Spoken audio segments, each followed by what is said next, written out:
Amém. Tá conectado já. Amém. A paz do Senhor Jesus a todos. Pessoal do Facebook, no Instagram, do YouTube.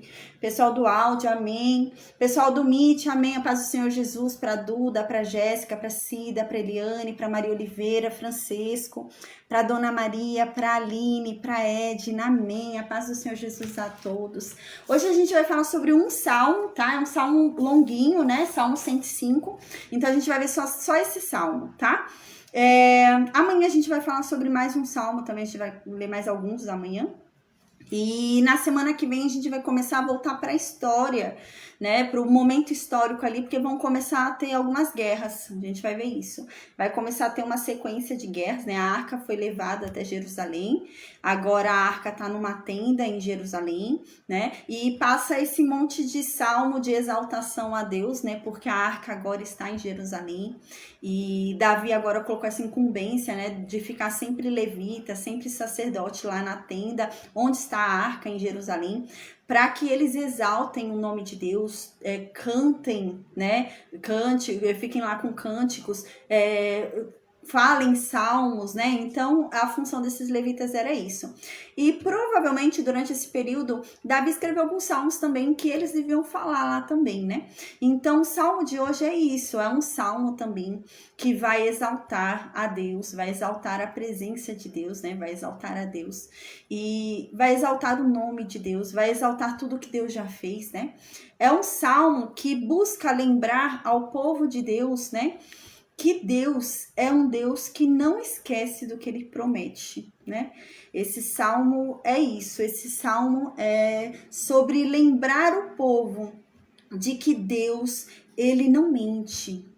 A paz Anestina, ele não mente. Então, se ele falou uma coisa, se ele prometeu uma coisa, ele vai cumprir, né? Não no nosso tempo, mas no tempo dele, mas ele vai cumprir. Ele não mente. E esse salmo é isso. Esse salmo é para lembrar esse povo de tudo o que eles já viveram com Deus, de tudo que eles já passaram com Deus, né?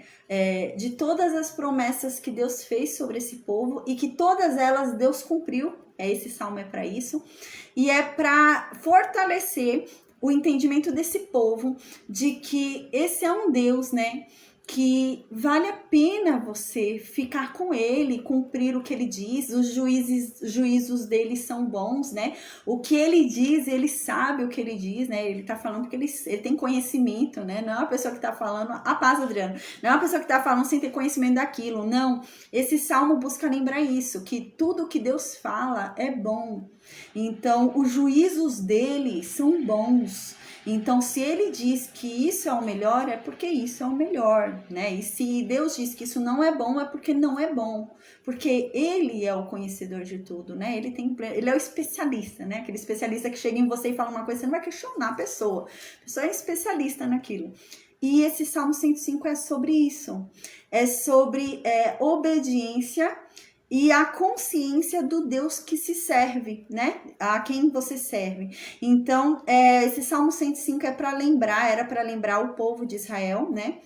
De que eles deveriam ser obedientes a Deus, de que eles deviam cumprir os mandamentos de Deus, porque Deus sabe o que fala, Deus sabe o que diz, né? E que eles jamais duvidassem das promessas de Deus, de que eles jamais duvidassem em momento algum, ainda que tivesse um momento difícil ali na vida deles, ainda de que houvesse um momento ali que parecesse que tudo ia se perder, ainda que parecesse que aquilo não ia ser mais, né, ia mudar a situação, de que eles nunca duvidassem, de que Deus, ele cumpre o que ele diz, né, e esse Salmo 105 é sobre isso, é sobre um Deus que cumpre suas promessas, é um Deus que cumpre o que ele diz.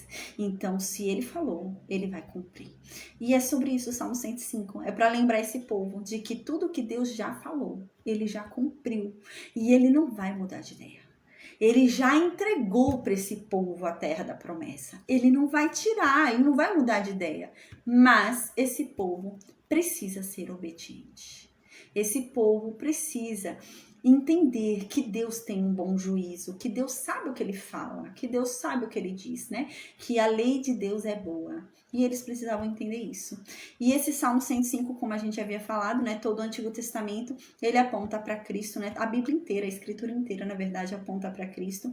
E o Antigo Testamento é a sombra né, da verdade que é revelada em Cristo. Então esse Salmo 105 aponta pra gente hoje, para a promessa que há sobre nós hoje, que é a promessa da salvação, a promessa da Jerusalém celestial, né? E que Deus, ele não vai deixar de cumprir, Deus vai cumprir sim, né? Isso, esse Salmo 105 traz à tona isso sobre nós hoje, né? De que há uma promessa deixada para nós aqui e que Deus vai cumprir. Deus não se esqueceu não, né? Porque às vezes a gente acha que Deus está demorando, Deus deve ter se esquecido, faz tanto tempo que Deus esqueceu, né? Não, esse Salmo 105 fala sobre isso. Não, Deus não se esqueceu. Pode passar o tempo que for, Deus não se esqueceu. Inclusive, no Salmo 105, né, o salmista fala sobre isso. Ele fala, não, o povo de Israel ficou 430 anos lá no Egito, mas Deus não se esqueceu da promessa que fez. Então pode passar o tempo que for, né? A gente não pode achar que Deus perdeu a memória, né? Deus não se esqueceu da promessa que ele fez, ele vai cumprir.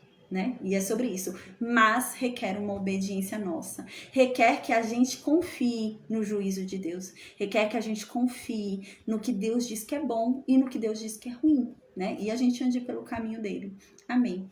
Então, gente, eu vou orar agora, tá? Fazer a oração e a gente começa então o estudo do Salmo 105. Amém. Meu Deus, obrigada, Pai, por essa oportunidade de estarmos aqui reunidos diante da tua santa presença, diante da tua santa palavra, Pai. Obrigada. Meu Deus, que o Senhor se revele para cada um de nós. Que a sua palavra seja clara, seja simples, que a sua verdade, meu Deus, seja muito clara aos nossos ouvidos e aos nossos corações. Que a sua palavra entre em cada um de nós, produzindo seus efeitos, nos convencendo dos nossos pecados, nos trazendo transformação, nos modificando, Pai, em nome de Jesus, Senhor, amém. Meu Deus, que a sua palavra, Senhor, entre de uma forma inconfundível, para que não sejamos enganados por falsas doutrinas, Pai, em nome de Jesus, Senhor, que o Senhor nos traga a verdadeira revelação, que o seu Espírito Santo nos ajude, Pai, porque nós não queremos perecer por falta de conhecimento, mas nós estamos aqui para conhecer a tua verdade, Pai, amém. Meu Deus, que o Senhor venha falar conosco, que o Senhor se revele para nós, que o fogo do Espírito Santo venha sobre nós, se acenda e que tenhamos o zelo, o cuidado, que vigiemos para que esse fogo nunca se apague, Pai. Amém. Que o Senhor nos livre de todo o mal, em nome de Jesus. Amém. Amém. Então agora no Salmo 105, gente, a gente vai ver que a primeira parte do Salmo 105 repete um salmo que a gente já estudou, tá? A primeira parte do Salmo 105 vai repetir exatamente, gente. É igual que está escrito em Crônicas. É igualzinho, igualzinho. A paz, Ian. Amém. Eu vou orar sim, Ian, por você e pela sua família. Amém. Amém.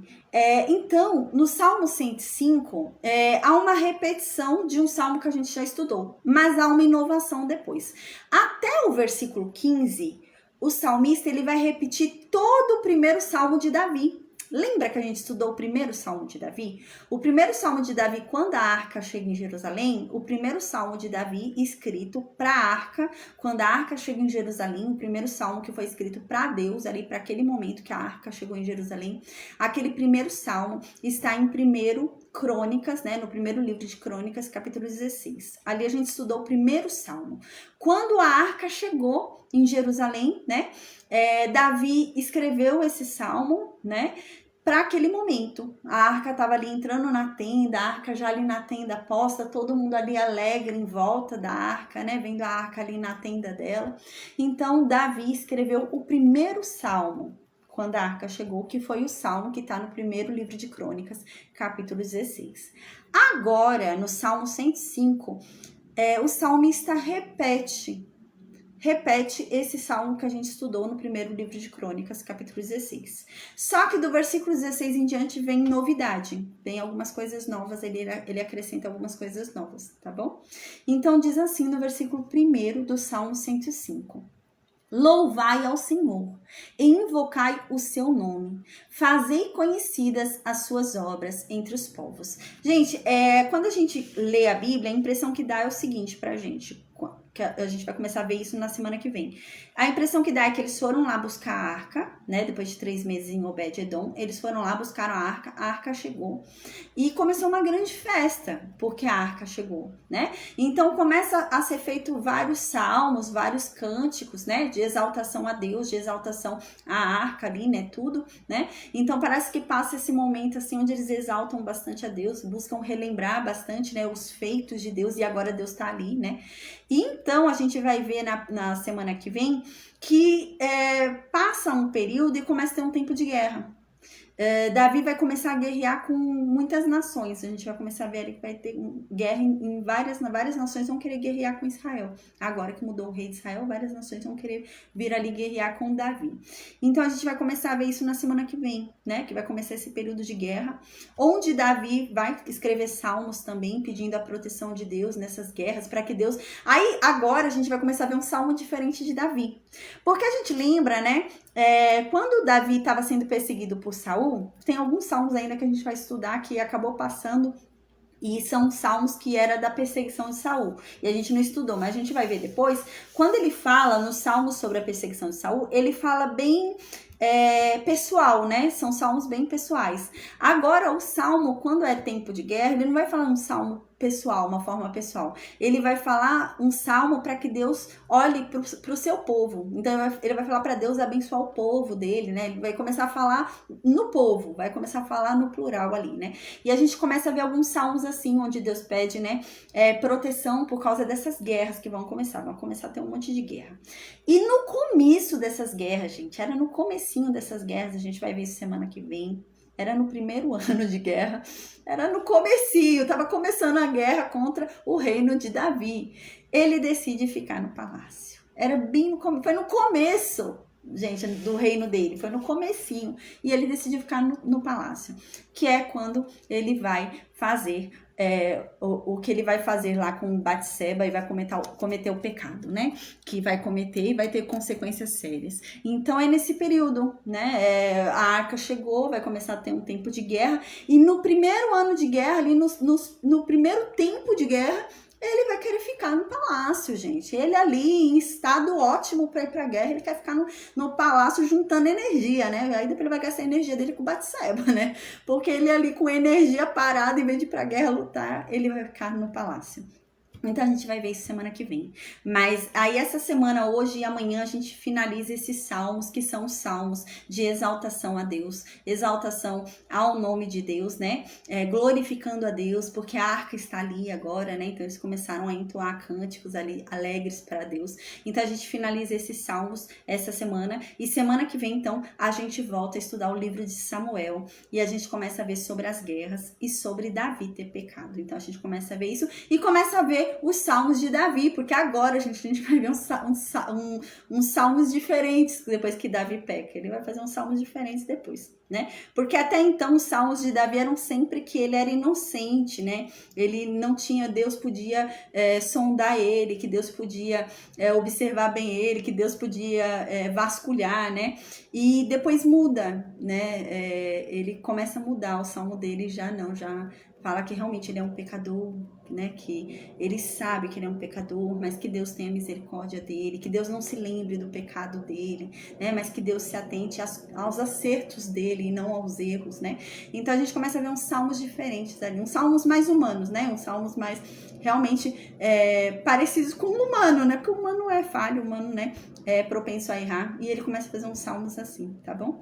Então agora a gente vai continuar vendo esses salmos de exaltação a Deus, tá? Então hoje é isso, hoje é um salmo de exaltação a Deus, para lembrar o povo de Deus de que Deus é um Deus que cumpre o que ele promete, né? E pode passar o tempo que for, Deus não se esqueceu do que ele prometeu e ele vai cumprir. Então agora no versículo 1 é isso, começa assim: louvai ao Senhor e invocai o seu nome, fazei conhecidas as suas obras entre os povos. Não tem muita coisa que explicar, eu acho bem claro, né? Quando a gente lê assim, parece bem claro, né? Mas eu vou lendo, tentando trazer para uma facilidade de leitura, né? Para ver se fica melhor. Mas ao ler assim, parece bem fácil, né? Bem claro, né? O que está escrito. Louvai a Deus, né? Invoquem o nome dele, né? Façam com que todas as obras de Deus, tudo que Deus já fez, né? que seja conhecido por todos os povos. Saiam falando por aí tudo que Deus já fez, para que todos os povos saibam as maravilhas que Deus já executou nessa terra, né? Aí no versículo 2 continua: cantem salmos a Deus. Cantem poesias, cantem salmos a Deus. Falem sobre todas as maravilhas que Deus fez.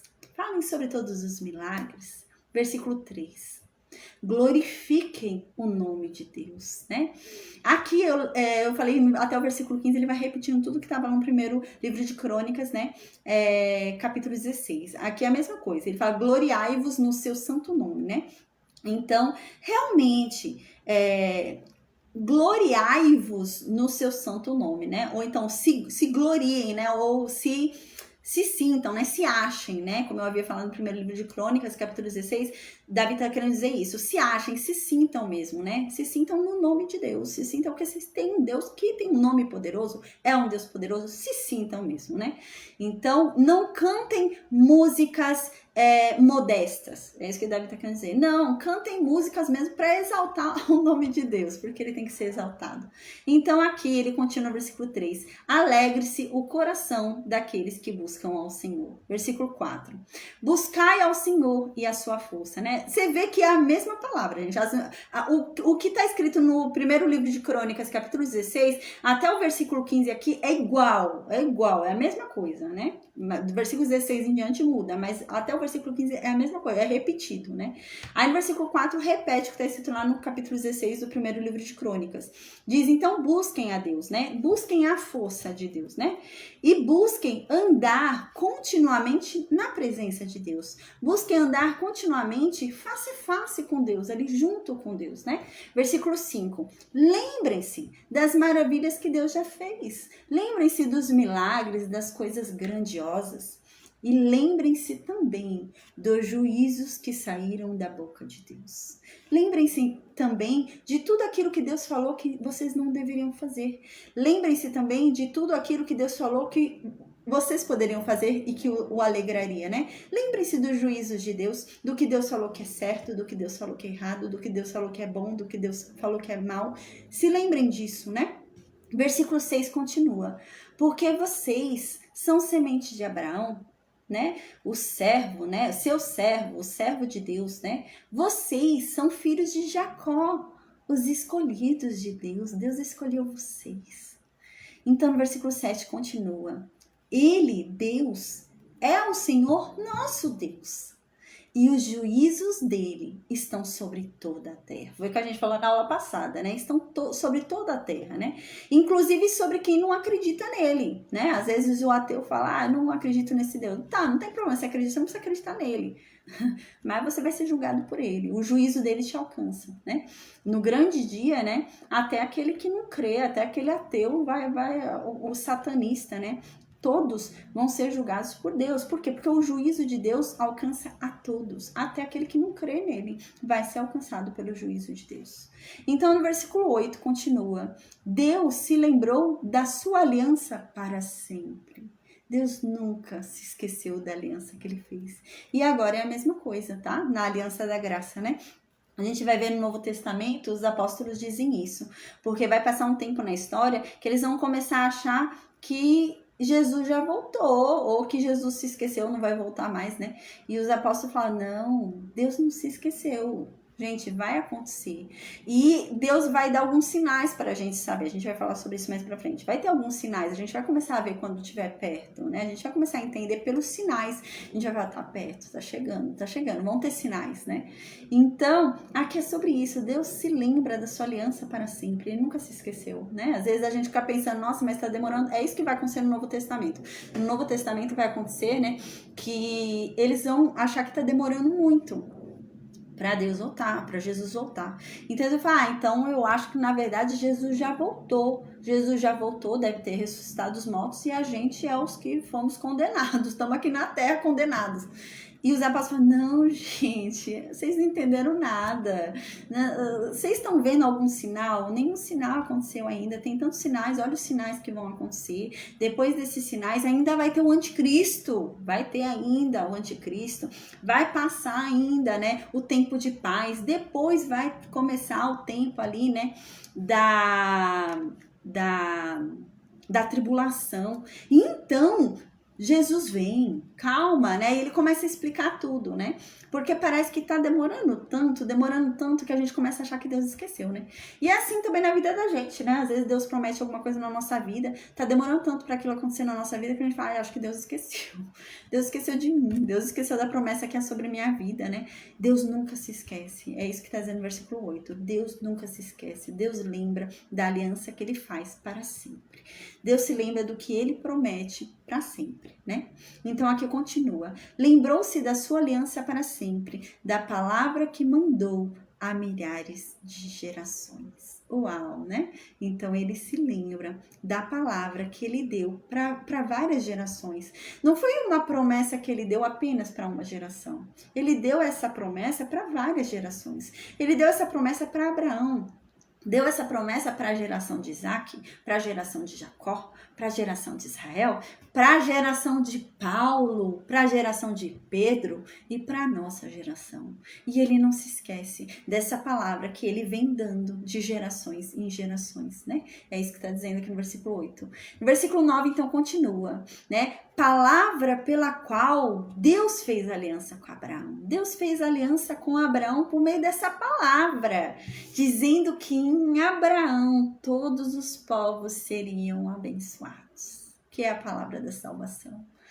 E o seu juramento a Isaac, Deus também prometeu a Isaac. Deus também foi falando de geração em geração. E Deus se lembra do que ele falou de geração em geração. Você acha que ele não vai lembrar da promessa que ele fez de geração em geração? O versículo 10 continua. E Deus ainda foi e falou mais para a geração de Jacó. E não só ele repetiu para a geração de Jacó, como ele ainda fez uma aliança com a geração de Jacó. E celebrou uma lei com eles, onde aquela lei está dizendo que Deus ia cumprir o que ele disse. Ele fez uma aliança com Jacó, uma aliança da lei com aquele povo, para garantir que ele ia fazer o que ele falou que ia fazer. E ele fez quando Jesus veio. É esse o intuito aqui, né? Então, ele falou realmente que ia fazer, foi falando de geração em geração, que ele ia cumprir a promessa dele, que é o quê? Que todos os povos seriam benditos e abençoados através de Abraão, né? Por meio de Abraão, a descendência de Abraão, todos os povos seriam alcançados, como por meio de Jesus, né? Todos os povos seriam alcançados. E então, né, a palavra de Deus diz que hoje nós somos herdeiros de Abraão por causa de Cristo, né? Nós somos detentores da mesma promessa que há sobre Abraão por causa de Cristo, né?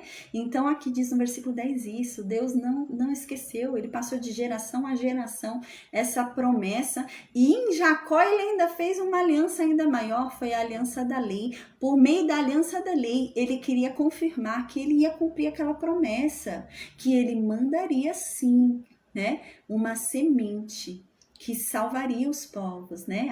A semente da mulher que pisaria a cabeça da serpente. Ele mandou essa lei para confirmar que essa semente viria, e ela veio, que é Jesus, né? A gente sabe hoje, né? Mas é que o salmista ainda não sabia. Mas Deus falou, né? Desde essa época, e veio confirmando a sua aliança. Ele nunca se esquece, né? E a Israel por aliança eterna, né? Versículo 11, dizendo, né? Deus disse para Israel: a você, Israel, eu vou dar a terra de Canaã, a região da vossa herança, né? Então aqui a gente lembra que assim, essa região de Canaã pra gente não tem nada a ver, né? Porque qual que é a nossa promessa hoje? É a Canaã celestial, é a Jerusalém celestial, né? Não tem nada a ver essa Canaã. Mas a gente lembra, que foi o que eu disse, que a Bíblia inteira, a Escritura inteira fala acerca de Cristo, né? E tudo que está na Bíblia aponta para Cristo, né? O Antigo Testamento aponta para Cristo por meio de metáforas, né? Por meio de sombras, né? São coisas obscuras, mas que querem falar sobre Cristo, querem apontar para Cristo. Isso daqui é a mesma coisa, né? Para esse povo, Deus havia feito uma promessa. Deus havia feito a promessa de que esse povo herdaria uma terra. né? Então é isso que Davi está dizendo aqui, né? Ó, para vocês, Deus disse que daria uma terra. Deus disse que daria a terra de Canaã. E isso Deus foi falando de geração em geração. Deus prometeu isso com Abraão, né? Passou Abraão, passou Isaac, passou Jacó, né? Veio José, ficaram 430 anos lá no Egito, ficaram 40 anos no deserto, ficaram 5 anos lutando com Josué e então entraram nas suas, cada um foi tomar posse da sua herança, né? Então Deus não se esquece do que ele promete. Deus cumpre o que ele diz, né? Pode passar o tempo que for, mas ele não se esquece, não. E ele vem reafirmando de geração em geração. Eu não esqueci. De geração em geração. Eu não esqueci, né? E é isso que está dizendo aqui, né? Deus não disse que daria para vocês a terra de Canaã, né? Versículo 12 continua. E Deus falou isso quando vocês eram pouco em número. Ou seja, Deus prometeu uma coisa, gente, muito grande para o nível de vocês. Deus prometeu uma terra tão grande, e vocês eram tão pequenos. E Deus prometeu. Vocês eram... Imagina, quando Deus fez essa promessa, era só Abraão e Sara. Tinha nem ainda Isaac, né? E ele prometeu Canaã. Imagina, uma terra tão grande, só Abraão e Isaac, né? E é isso que ele está falando. Ó, quando Deus prometeu uma promessa tão grande, uma promessa tão tremenda, vocês eram tão pequenos. E Deus não cumpriu. Né? E o mesmo é conosco, né? Quando Deus prometeu, né? A gente não era tão pequeno e não continua sendo tão pequeno, né? Mas Deus vai fazer isso. A gente vai poder habitar com Deus. A gente vai poder estar com Deus, né? A gente vai reinar com Deus, vai reinar com Jesus nessa terra, né? Os 1000 anos e vai para Jerusalém Celestial, né? E vamos ser iluminados pela glória de Deus. Lá não vai ter lâmpada nem nada. A glória de Deus é que vai iluminar, vai ser o nosso sol, né? Uau, que legal. Então, no versículo 13, continua. Deus prometeu isso para vocês quando vocês ainda ficavam andando aí para lá e para cá sem saber para onde iam. Deus não prometeu isso. Deus prometeu ainda quando vocês ainda não eram ninguém. Vocês ainda não eram ninguém e Deus prometeu que daria uma terra tão boa para vocês. Deus prometeu quando vocês ainda não tinham nem pousado, vocês ficaram indo para lá e para cá que nem barata tonta. E Deus não prometeu, né? E o mesmo é conosco, né? Deus tem essa promessa hoje para todos, né? A salvação é para todos. Deus quer que todos sejam salvos, né? Mas infelizmente, né, nem todos serão porque nem todos creem, né? E nem todos obedecem. Então, é para todos. Deus fez para todos, né? E aí está dizendo aqui, não foi para todos, né? E foi para todos quando vocês ainda estavam perdidos. E foi, né? A palavra de salvação veio para mim quando eu estava perdida, né? Se eu já tô salva, eu não preciso receber a palavra, não, já tô salva, né? Mas não, a palavra veio para mim quando eu estava perdida, né? Então é isso, quando a gente estava ali andando de nação em nação, de lugar em lugar, perdido, né? No mundo ali, sem saber para onde ia, veio a palavra da salvação e ela nos resgatou, né? E assim foi com esse povo, né? Esse povo andava de nação em nação, né? Sem lugar, não tem uma terra deles, né? E havia sobre eles já uma palavra, Deus já havia lançado uma promessa sobre eles, e Deus lançou a promessa sobre eles, e a única coisa que eles precisavam era crer e obedecer. Deus falou, ó, eu tenho uma terra para dar para vocês. E imagina esse povo andando para lá e para cá, um povo que não tinha terra nenhuma. Eles precisavam crer e obedecer. O mesmo é conosco, né? Deus lança uma palavra sobre nós hoje que há uma herança maravilhosa que nos espera, mas a gente precisa crer e obedecer, né? Assim como esse povo. A gente vai ver que eles não obedeceram, né? Mas a gente precisa crer e obedecer, assim como esse povo precisava, né? Então, no versículo 14, continua, diz assim, Deus não permitiu a ninguém que oprimisse vocês, e por amor deles repreendeu a reis, dizendo, não toqueis os meus ungidos, e não maltrateis os meus profetas. De quando é que está sendo falado aqui no versículo 14 e versículo 15? Está sendo falado daqueles momentos, lembra quando eles ficavam peregrinando para lá e para cá? Lembra que quando Sara chegou em um reino, o rei tomou ela como esposa? Lembra disso? Aconteceu isso umas 2 vezes, se eu não me engano, né? E Rebeca também, o Isaac fingiu que era irmão dela, né? Uma coisa assim, né? Com medo dele ser morto, né? É sobre isso que está falando aqui no versículo 14 e 15. Está falando que durante esse tempo que eles ficavam peregrinando para lá e para cá, tendo que passar em reinos, que já tinham pessoas poderosas ali, já haviam reis ali, Deus impediu que aqueles fortes, né, aqueles poderosos daquele lugar, fizessem algum mal a eles. E a gente lembra que realmente isso aconteceu, né? A gente lembra que lá no Egito, Deus lançou, né, uma maldição lá, né? A gente lembra que houve uma maldição lá e então o faraó percebeu que o problema era Sara, né? Não, ela é sua mulher porque você mentiu, né? A gente lembra que com Abimeleque também foi isso, né? Abimeleque teve um sonho, né? Que Sara era esposa de Abraão, né? Então, Deus, é isso que está dizendo aqui, Deus não permitiu, né, que houvesse nada, assim, que tivesse nenhum problema durante esse período, né? E inclusive aqui diz no versículo 14 que Deus repreendeu os reis, dizendo para que esses reis não tocassem nos ungidos dele. Que foi o que aconteceu com Sara? Não toque em Sara, senão você vai morrer. Deus falou isso para Abimeleque, né? A gente lembra. E lá no Egito também, Deus começou a lançar ali, né, um monte de problema ali. O faraó foi falando, não, leva essa mulher embora, sai daqui, né, com Sara, né? E aí isso está dizendo no versículo 14 e 15. Agora a gente vai começar a ver que o salmista, ele vai começar a lembrar a história de Israel, tá, gente? Então, realmente, o salmista vai voltar para Abraão e vai começar a descrever toda a história que houve desde Abraão, tá? Então vai começar a falar sobre Abraão, vai começar a falar sobre Isaac, vai começar a falar sobre José. Então ele vai vindo falando sobre a história de Israel, tá? Então voltou agora para Abraão, falou sobre esse período de Sara, né? De Rebeca, né? Que Deus não permitiu, né? Que elas fossem tocadas, que algo acontecesse de ruim, né? Que Abraão fosse morto, né? Porque Abraão mentiu, falando que Sara era irmã dele. Mas mesmo assim Deus não permitiu que o faraó matasse Abraão, né? E é isso que estava dizendo aqui no versículo 14 e 15. Agora no versículo 16 vai começar a lembrar a história pra gente do que aconteceu até que esse povo chegasse à terra da promessa, né? Houve muita coisa ainda, né? E é isso que o salmista está querendo mostrar para esse povo, né?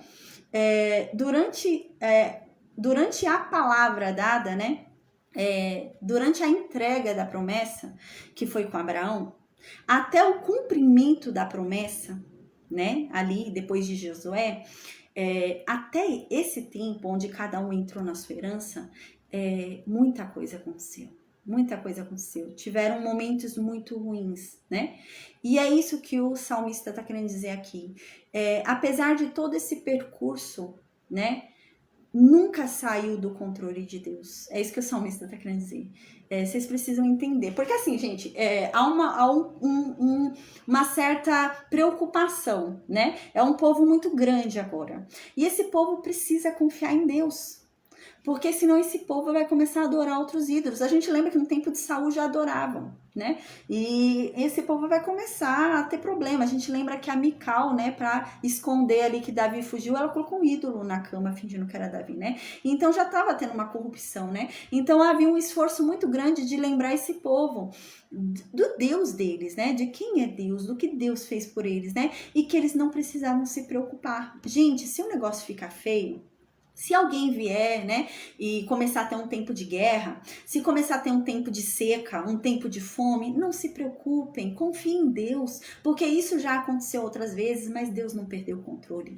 Deus está tomando conta de tudo e ele não deixa de cumprir o que ele prometeu. Esse é o intuito desse salmista, né, de alertar esse povo. Gente, ainda que chegue um tempo de fome, não se desviem de Deus. Ainda que chegue um tempo de tormento, né, de tempestade, não se desviem de Deus, porque Deus não perdeu o controle. É nesse sentido. Então, no versículo 16, ele vai começar a lembrar isso, que desde a promessa feita a Abraão até o cumprimento dela, houve tormento.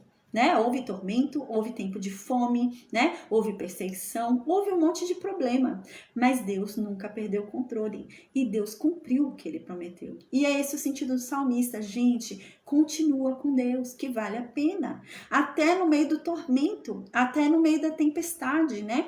Porque Deus não perdeu o controle e o que ele falou, ele vai cumprir. Tanto que a gente vai ver aqui que ele vai até falar que a verdade é que todo esse tempo de tormento foi provação. Ele vai falar isso sobre José. Então, a verdade é que Deus estava provando para então dar o seu presente, para ver se você era merecedor do presente que ele quer te dar, né? Então, é isso que o salmista fala. Então, não desista durante o período ali de tormenta, durante o período ali de sofrimento, não desista de Deus, porque ele não perdeu o controle. Então, no versículo 16, ele começa a lembrar isso. Ah, não, lembra, gente, lembra, né? Que durante aquele período, né, chamou a fome sobre a terra, quebrantou todo o sustento do pão. Então, aqui o salmista está dizendo que Deus, durante esse período, ele chamou a fome sobre a terra. Então, começou a ter muita fome sobre a terra, né? E não havia pão, o povo não conseguia comer. De quando é que ele está falando aqui? De quando José já era governador. Então, durante o tempo, né, José havia sido vendido pelos irmãos, né? E José já estava lá no Egito, passou 13 anos, 12, 13 anos lá como escravo e na prisão. Então, né, eis que surgiu ali um momento em que ele foi levantado, né, como governador. E a gente lembra que no tempo da fome foi que a família dele desceu e descobriu que ali era José. E é isso que está falando aqui. No versículo 16, está falando sobre esse tempo de fome. Deus enviou uma fome sobre a terra tão grande, né? Mas tão grande, que era esse período que José era governador. Mas isso foi o quê? Foi obra de Deus. Então, gente, não fiquem apavorados quando chegar um tormento na tua vida, quando chegar algum problema, quando chegar alguma dificuldade. Deus não perdeu o controle. É esse o intuito do salmista, né? Então, no versículo 17, o salmista continua falando, né? O que Deus fez nesse período, gente? Por que foi que Deus mandou a fome? Porque a verdade é que Deus já tinha enviado a solução antes. Deus nunca vai enviar um problema sem já ter uma solução separada. É isso que o salmista está dizendo, né? É igual, por exemplo, Deus criou primeiro o alimento, né? E depois Deus criou o homem.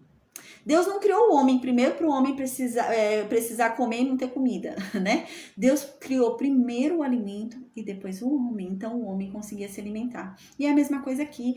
O salmista está querendo dizer, gente, quando Deus enviou a fome, Deus já havia levantado José no Egito. Deus já havia encontrado a solução. Deus já havia levantado a solução. Então, quando chegar um tormento, quando chegar um problema, gente, confie em Deus, porque Ele já tem a solução.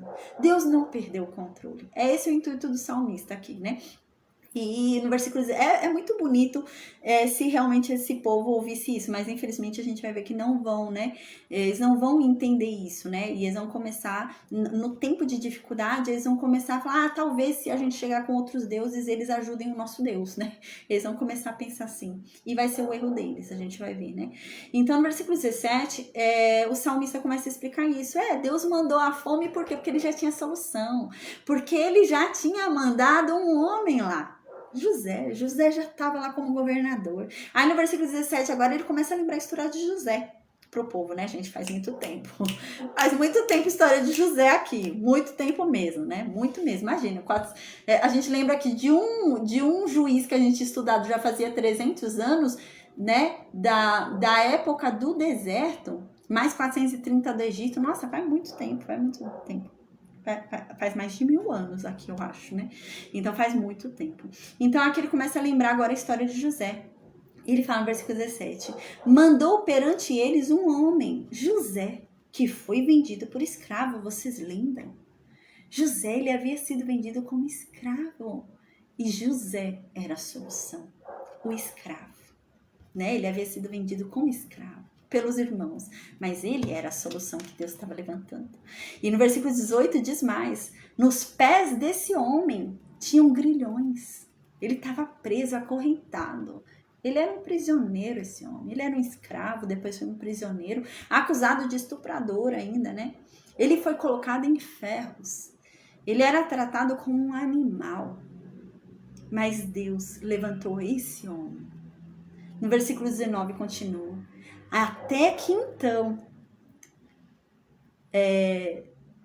José, tendo passado por todo esse sofrimento, né? Tendo sido vendido pelos irmãos, tendo sido tornado escravo, tendo sido preso injustamente, né? Acorrentado como animal. Eis que então chegou o tempo de se cumprir a profecia que havia sobre ele, porque Deus não deixa de cumprir o que ele promete. Lembra que eu falei? Esse salmo é isso, gente.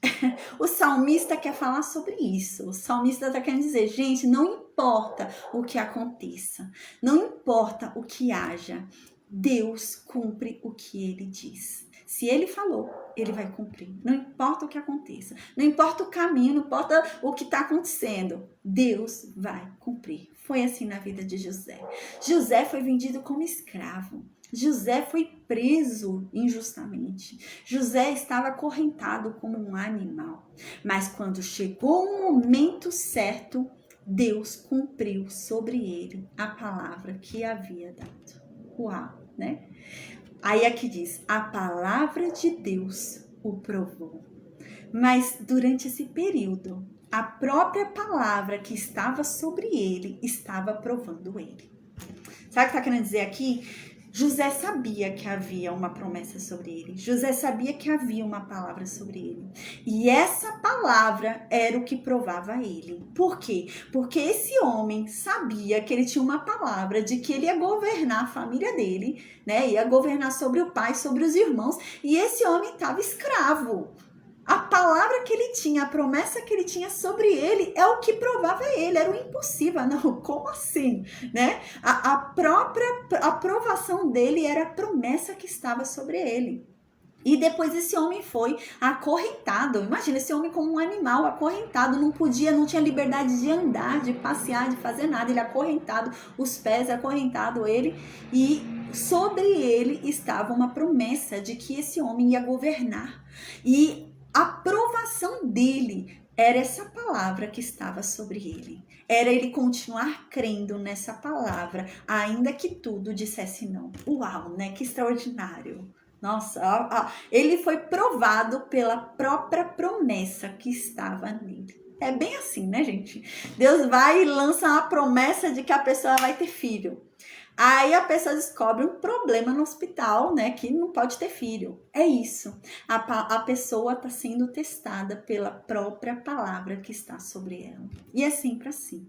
Se Deus lança uma palavra sobre você, né, aquela palavra vai te testar.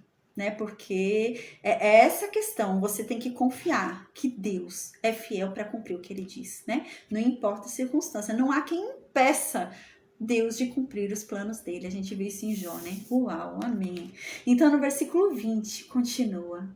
Então, né, no tempo certo, Deus foi e cumpriu a profecia sobre esse homem. E esse homem lá prisioneiro ainda. Mas Deus cumpriu.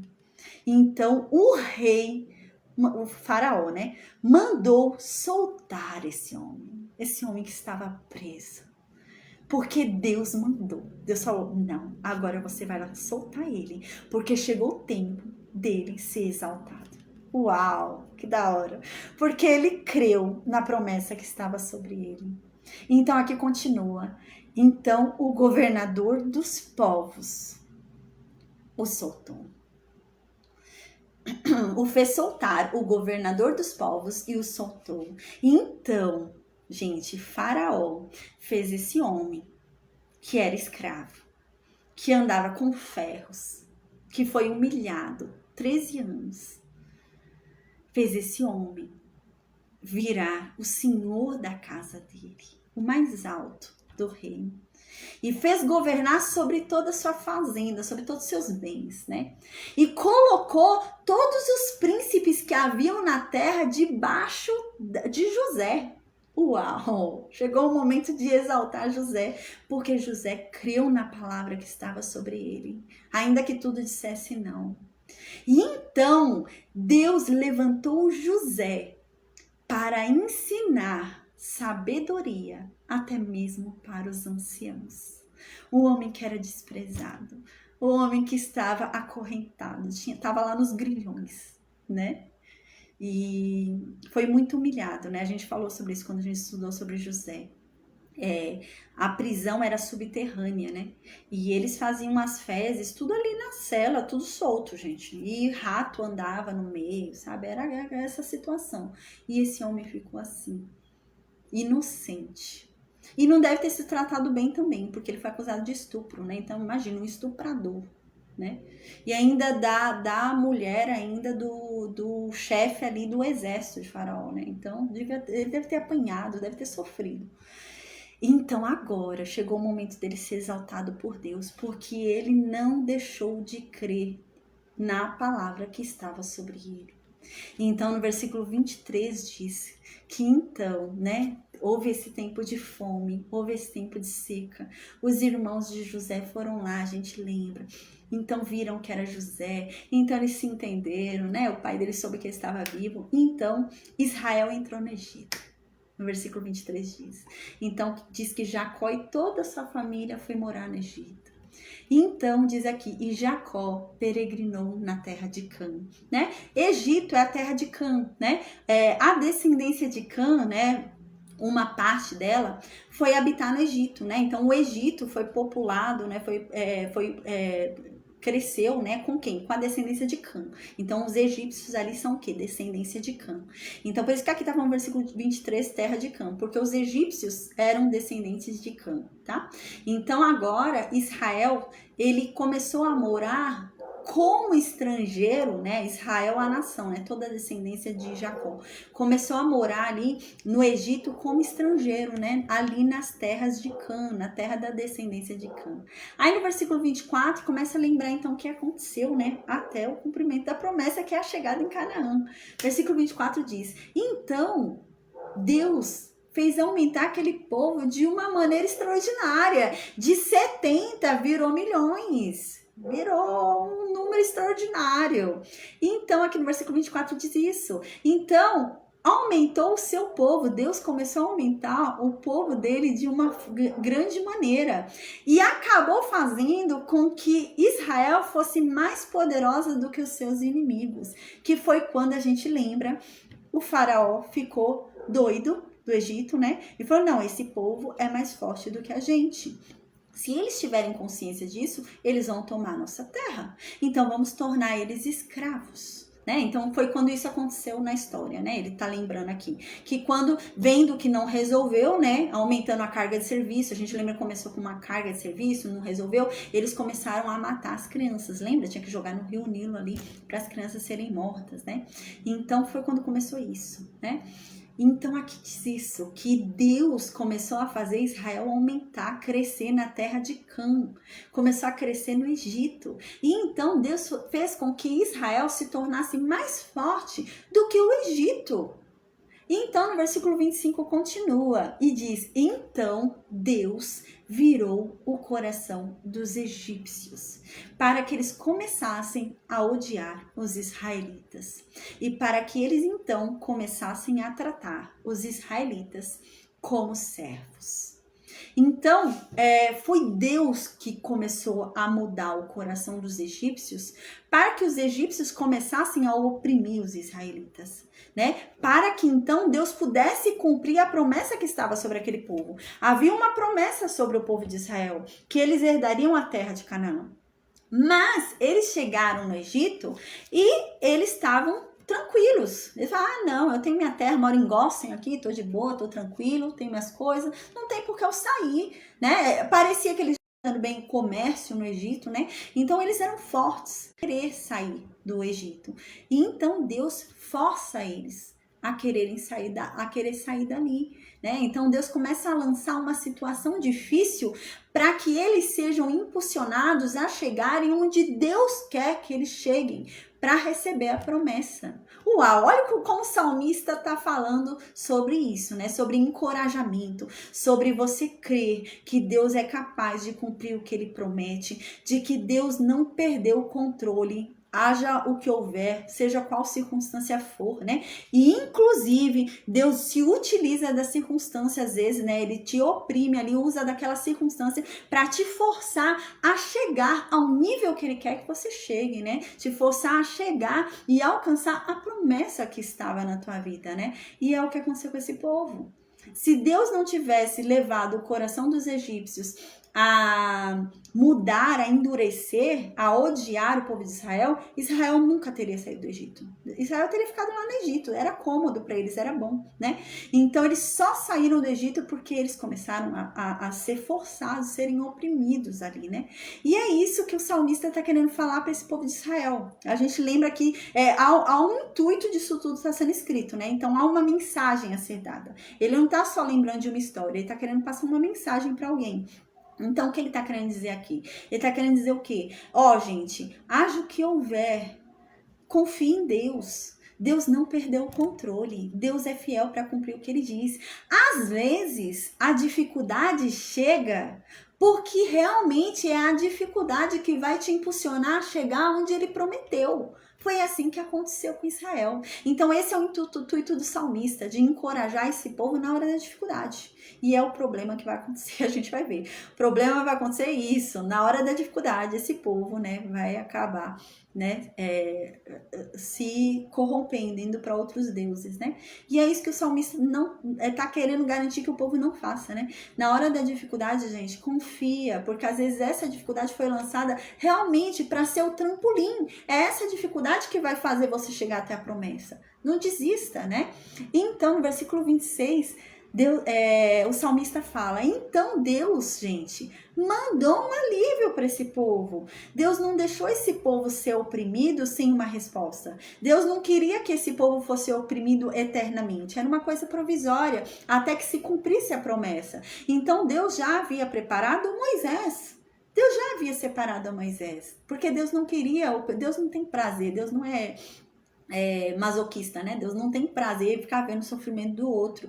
Não, Deus usou aquele sofrimento para vocês quererem sair do Egito, senão vocês não iam querer sair. A gente lembra que nem com esse sofrimento eles não queriam sair, né? A gente lembra que eles queriam ficar lá, teve briga, né? Eles não queriam sair do Egito. Mas, se não fosse isso, gente, imagina, se com isso eles já não queriam sair, imagina sem esse problema, não iam querer sair mesmo, né? Então, é isso que o salmista está querendo dizer. Não, gente, às vezes o problema vem, a dificuldade vem, né? Para realmente forçar a gente a querer sair daquilo e chegar onde a gente tem que chegar, né? E Deus, ele não quer que a gente fique parado no sofrimento, né? Deus não quer que a gente fique paralisado naquele sofrimento. Não. Deus, quando manda o sofrimento, é porque ele já tem a solução, já tá querendo tirar a gente daquilo. Deus não quer que a gente fique anos e anos e décadas, não, no sofrimento. Não, ele quer que a gente saia daquilo, né? Assim foi com esse povo. Deus enviou sobre eles um sofrimento porque ele mudou o coração dos egípcios, então aquele povo começou a ser oprimido, foi. Mas Deus também havia já entregue uma solução para esse povo sair da opressão, porque Deus não queria esse povo na opressão. Então Deus havia mandado Moisés e Arão, diz no versículo 26. Então no versículo 27 diz, então Moisés e Arão chegaram lá no Egito e começaram a mostrar sinais, começaram a mostrar prodígios. Lá na terra de Canaã, lá no Egito, os sinais de Deus começaram a aparecer. Vocês viram que Deus era com você e que Deus não havia esquecido da promessa que ele fez lá para Abraão. Então, no versículo 28 continua. Agora vai começar a falar de novo sobre as pragas, tá? Que a gente já estudou. Então, o salmista começa a lembrar o povo. Então, vocês lembram? Deus começou... Gente, Deus não tirou vocês de imediato lá do Egito, né? O foco do salmista é realmente esse, ajudar esse povo numa hora de dificuldade, né? Porque senão na hora de dificuldade ia fazer igual a gente lembra, né? A Noemi, né? Noemi, na hora do problema que teve de dificuldade ali em Judá, ela foi para Moabe, né? Ela foi morar lá em Moabe, ali os filhos dela, depois ela voltou só com Ruth. E aqui é isso, o salmista está querendo encorajar esse povo a não desistir, né? A continuar com Deus. E então ele fala, gente, mas também não fiquem achando que vocês vão sair de um dia para o outro, né? Há um tempo certo. Deus havia dado já a solução para a gente sair do Egito, mas não foi de um dia para o outro. Não, primeiro Deus mostrou os seus sinais e prodígios. Primeiro Deus testou.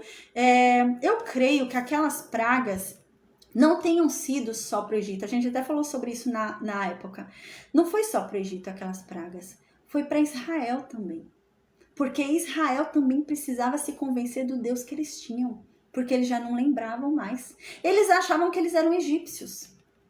Então, Israel precisava se lembrar também. Aquelas pragas não foram só para os egípcios, né? Então, é isso, está falando aqui, não, Deus não tirou vocês de uma vez daquele sofrimento, daquela opressão, mas Deus mostrou que estava com vocês ali. Deus mostrou que no meio daquele sofrimento, no meio daquela escravidão, daquela tribulação lá no Egito, Deus mostrou que estava com vocês. Deus começou a fazer sinais, prodígios, mostrando que estava com vocês ali no meio daquele sofrimento. E então vocês começaram a se fortalecer e foram crendo, né? Até que chegou um momento que realmente chegou o momento de ir embora e sair daquele lugar e ir para a promessa, né? Então é esse o sentido. Não desanimem quando chegar uma dificuldade, um problema. Você não vai sair necessariamente de imediato desse problema, mas Deus vai mostrar que é com você. E se você crer, obedecer e persistir, uma hora você vai sair, porque Deus não quer você eternamente naquele sofrimento. Deus quer te tirar de lá. Mas nem sempre de imediato, como não foi com esse povo, né? Houve uma demora ali de tempo. Então, aqui no versículo 28, começa a falar sobre as pragas. Deus mostrava que era com aquele povo durante aquele período de sofrimento, aquele período de opressão. Ó, Deus está contigo enquanto você está sofrendo, né? Então, no versículo 28 diz que então Deus mandou trevas e a fez escurecer e não foram rebeldes à sua palavra, né? Então, Moisés e Arão faziam tudo que Deus falava e o povo ia ali se convertendo a Deus, entendendo quem é o Deus deles, né? E assim eles foram vendo que Deus era com eles, né? Então, no versículo 29 diz que também Deus converteu as águas em sangue, matou os peixes que estavam nas águas, né? Fez com que a terra do Egito produzisse rãs. A gente já falou sobre as pragas, né? Não vou explicar agora as pragas, né? Mas a gente estudou sobre isso, que cada praga feria, né, algum deus egípcio, né? Um ou mais deuses egípcios. Era uma guerra de deuses, né? Então, era uma guerra do Deus de Israel contra os deuses do Egito para mostrar qual é o mais forte, que é o Deus único, é claro. Mas o intuito era esse, né? A gente já falou. Então, no versículo 30 diz que Deus foi e mandou ali, né? Rãs sobre a terra do Egito, né? E havia rãs até mesmo no quarto do rei. Então, no versículo 31, o salmista continua lembrando os grandes feitos de Deus em meio à dificuldade, para que aquele povo não desanime, né? Versículo 31, falou Deus, e então vieram enxames de moscas, né? Falou ali Moisés, Arão, amando de Deus, e então os enxames de moscas vieram, os piolhos vieram, né? Sem fim, por todo o Egito, né? Então, no versículo 32 diz que Deus também, né? Converteu as suas chuvas, né? As chuvas normais em julgamento, vieram chuvas ali em Saraiva, né? Para destruir toda aquela plantação, né, para fazer julgamento sobre aquele povo, né, e veio um fogo abrasador na sua terra, um fogo de julgamento sobre o Egito, por tudo que eles fizeram o povo de Deus passar. Então, no versículo 33 diz, então Deus feriu as vinhas ali que estavam no Egito, feriu as figueiras, quebrou as árvores, né, que estavam lá no Egito, né. Versículo 34, então, né, Moisés e Arão, amando de Deus, fizeram vir gafanhotos e eram incontáveis, né, aqueles gafanhotos que vinham. Então, no versículo 35 diz que esses gafanhotos comeram tudo ali que havia sobrado, né? A gente viu isso da chuva, né? Então, tudo que sobrou eles devoraram, né? Tiraram todos os frutos do campo. Aí no versículo 36 diz, e então Deus foi também e matou todos os primogênitos do Egito. Tirou toda a força do Egito. A gente já falou sobre isso, né? Sobre o poder que havia nessa última praga, né? Porque um primogênito no Egito era algo sagrado. Né? O primogênito era o descendente, né? Então, o faraó, o primogênito de faraó era o descendente de faraó, né? E se entendia, a gente já falou sobre isso, no Egito se entendia que o descendente, né, era seu reencarnado, sabe? Ele ia reencarnar, o faraó que vai morrer, ia reencarnar no seu primogênito, entendeu? Era isso que eles entendiam. Então, o primogênito era sagrado no Egito, era muito importante, né? E é isso que no versículo 36 está falando. Então, Deus foi e feriu todas as forças, aquilo que era mais forte no Egito, aquilo que era mais importante. A gente lembra até como foi, né? Quando Deus falou para Faraó, ó Faraó, você acha que é um Deus, né? Você tá falando comigo como se você fosse um Deus, né? Então, você mexeu com o meu primogênito. Israel é o meu primogênito. Se você não deixar Israel, o meu primogênito, ir embora, eu vou matar o seu primogênito, porque você está matando o meu primogênito, você está ferindo o meu primogênito. E era ali luta de Deus, porque Faraó se achava um Deus, né? Faraó entendia que ele era um Deus reencarnado, né? Ele era tratado como Deus, né? E o primogênito dele era a reencarnação dele, então seria um Deus também ali. Então era uma luta de deuses ali, era um embate ali, né? O primogênito era algo sagrado no Egito, né? Não era qualquer coisa, a gente viu isso.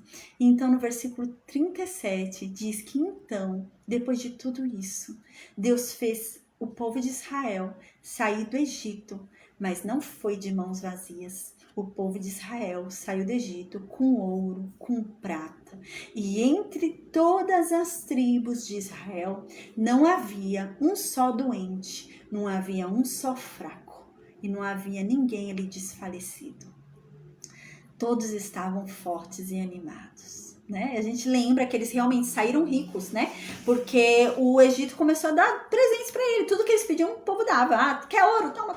E vai embora. E queriam que Israel fosse embora logo, porque eles acharam que todo mundo ia morrer, né? Os primogênitos tinham acabado de morrer. Então, não, se esse povo não sair logo do Egito, vamos todo mundo morrer. Então, tudo que Israel pedia, os egípcios davam. Ah, me dá esse colar bonito de ouro. Ah, toma.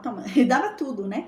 E eles saíram ricos de lá, né? A gente até falou sobre isso, que foi o pagamento durante todo esse período de escravidão. Foi o pagamento pelos serviços que eles prestaram. Eles saíram de lá ricos, gente. Eles saíram de lá realmente ricos. Aí no versículo 38 diz que quando eles saíram de lá, o Egito se alegrou porque eles saíram.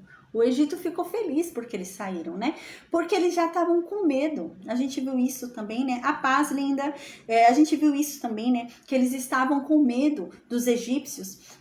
Os egípcios estavam com medo dos israelitas porque já tinham morrido os primogênitos, né? Então eles falaram, não, vai embora logo, senão vão morrer todo mundo aqui.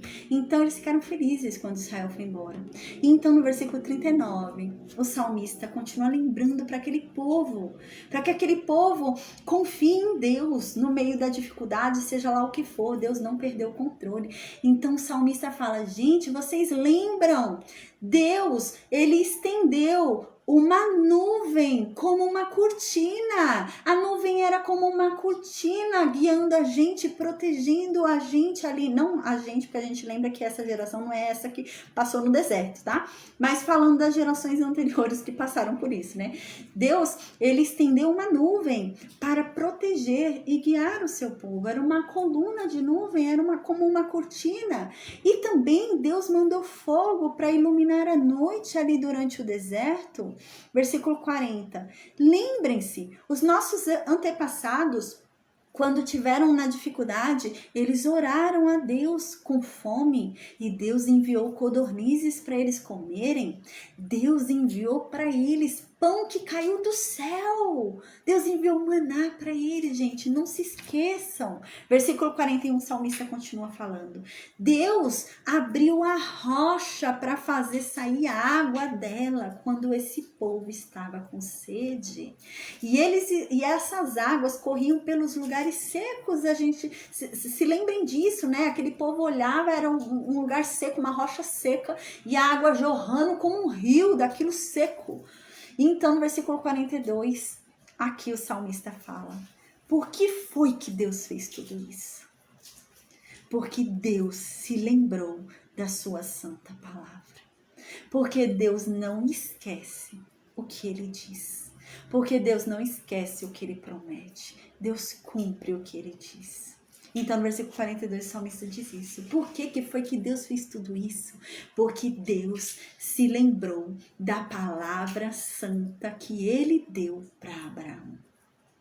No versículo 43, então fala, e Deus tirou dali o seu povo com alegria. Deus tirou com muita alegria o seu povo daquela escravidão, daquele lugar ruim, daquele lugar horrível. Deus não fez com má vontade, né? Aquela pessoa que está fazendo um serviço que é muito pesado, né? Muito grande, né? E faz com má vontade. Ai, tá muito difícil isso, né? Não, Deus fez com alegria. E era difícil. Deus não economizou poder, não, né? Deus fez com braço forte, braço estendido e com alegria, né? E os seus escolhidos com regozijo, né? E tirou dali o seu povo com alegria e os seus escolhidos com regozijo. Deus se alegrou muito de ter feito isso pelo seu povo. Então, no versículo 44, o salmista continua: então, Deus deu para o seu povo a terra de um povo que não era dele. Deus tomou a terra de um povo que não servia a ele e deu para o seu povo. E então o seu povo herdou todo o trabalho feito pelo outro. Aquele que trabalhou naquela terra e não creu em Deus, todo o trabalho dele foi usufruído pelo povo de Deus. O povo de Deus tomou todo o trabalho daquele que não creu. Então, no versículo 45 finaliza, diz assim: para que então, gente, olha só, isso daqui é importante, esse final. Tudo isso Deus fez para quê? Para que esse povo guardasse os seus preceitos e observassem as suas leis. Ou seja, não era para o povo chegar lá e fazer cada um o que quer. Não foi para isso que Deus fez tudo isso. Não foi para isso que Deus tirou esse povo da escravidão. Não foi para isso que Deus operou tantos milagres. Não foi para isso que Deus salvou esse povo. Para chegar lá onde esse povo queria chegar, onde esse povo desejava chegar. E cada um fazer o que quiser. Virar Sodoma. Não, não foi para isso. Deus fez tudo isso para que esse povo aprendesse a ser obediente.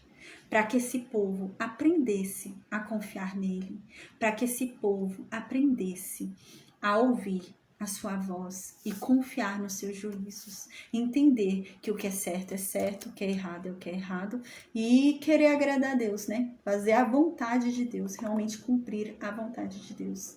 Amém, amém, gente. Então a gente finaliza aqui hoje a aula. Eu vou colocar um louvor pra gente finalizar a aula de hoje, tá bom? Amém, amém, amém. Peraí que eu vou colocar o louvor, tá, gente? Amém. É o mesmo louvor do início. Amém.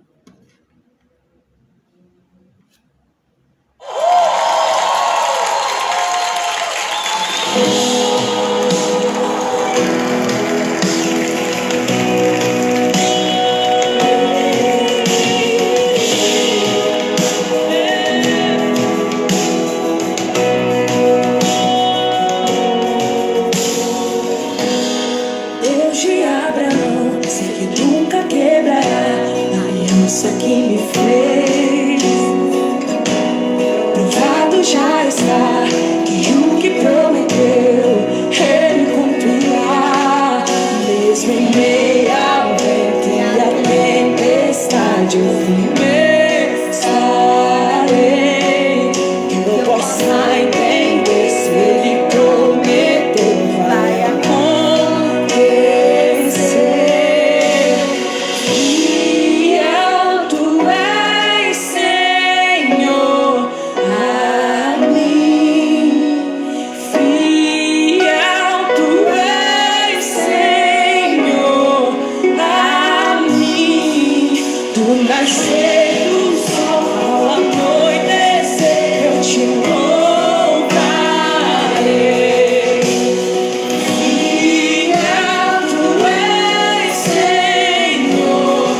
amém, amém. Aleluia, glória a Deus, amém, amém. Então, gente, a gente finaliza aqui hoje a aula, tá bom? Amém. Amanhã a gente vai estudar mais salmos, tem mais alguns salmos. E na segunda-feira, então, a gente começa a ler segundo livro de Samuel de novo, a gente começa a voltar para a história ali, vamos começar a ver as guerras, tá? E terça ou quinta-feira a gente já vai estudar sobre Batseba, o que aconteceu ali, que Davi, né, deu essa escorregada tão grave, né? A gente vai entender isso semana que vem. Amém, gente, amém. Amém. Ah, é muito bom, né? Ouvir a palavra de Deus. Glória a Deus. Eu amo ouvir a palavra de Deus. Nos revigora e renova, né? Amém, amém. Gente, eu vou perguntar no Meet se alguém tem alguma dúvida. Eu vou desconectar. Amém. Amém, Edna. Vou desconectar o Facebook e Instagram, tá bom? O YouTube, amém. Se alguém tiver alguma dúvida, é só deixar no vídeo. Amanhã a gente tá junto de novo com a graça de Deus, em nome de Jesus, para aprender mais de Deus. Amém, amém, amém. Amém. Deus abençoe, gente. Amém.